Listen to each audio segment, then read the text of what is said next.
Alors, donc la plaque que je vous ai montrée, elle est là-dessous. Hein.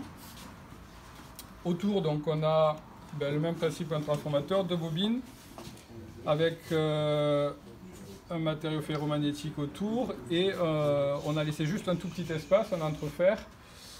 Alors il faut laisser l'espace le plus petit possible pour éviter qu'il y ait des pertes justement du champ magnétique. Et donc le but c'est de créer un champ magnétique qui soit bien parallèle au niveau de l'entrefer et qui traverse donc la plaque semi-conductrice. Que dire de plus? Est-ce que j'ai oublié quelque chose? Alors ici on a mis une sonde. Là aussi, en fait, je vous montre en fait le principe du teslamètre en utilisant un teslamètre. Mais donc le teslamètre qui fonctionne exactement sur le même principe. Vous avez une sonde ici qui va nous mesurer le champ que l'on inflige à la plaque.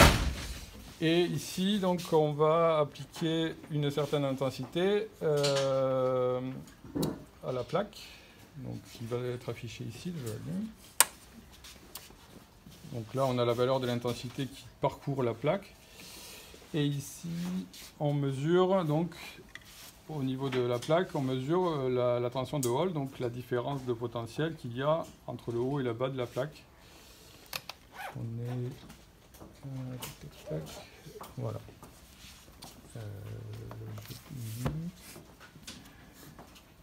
Oui, c'est bon.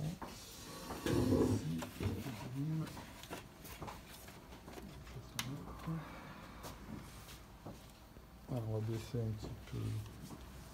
On va prendre 2 points. On a déjà pris pareil une série de mesures.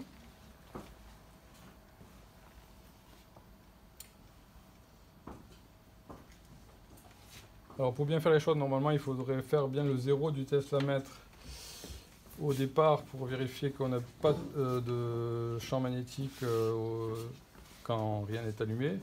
Ce qu'on n'a pas bien fait, donc on va avoir un petit décalage au niveau des mesures. Et pareil, il faut vérifier que la tension de Hall est nulle quand on ne fait rien, enfin on ne fournit pas d'intensité au départ et de champ magnétique. Alors à 175 du Tesla, on mesure 77 millivolts. Je vais en prendre une deuxième.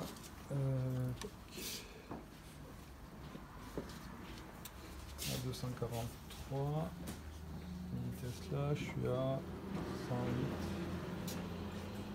millivolts. 108, 107, 107. Ah, ok. 242, ça varie. 207. Ok. Alors, tac. Tout ça. Et je vais vous montrer donc ce que ça donne avec toutes les valeurs que j'avais déjà prises.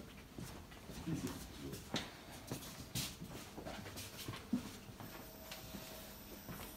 Alors, ouvrir, fichier, ouvrir, 22,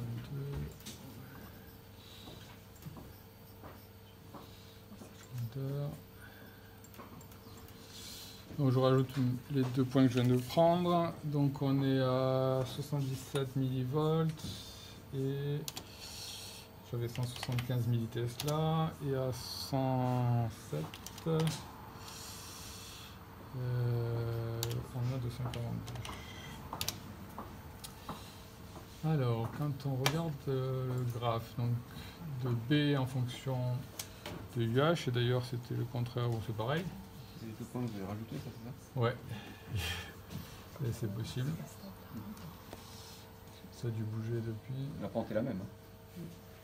Mais vous avez un petit décalage. Un petit décalage. Donc on peut modéliser pour montrer que normalement c'est une fonction linéaire. Ajuster. Voilà. Bon, on a un coefficient de corrélation qui est moins bon que tout à l'heure, mais qui est quand même correct. Donc il montre bien que UH est proportionnel à B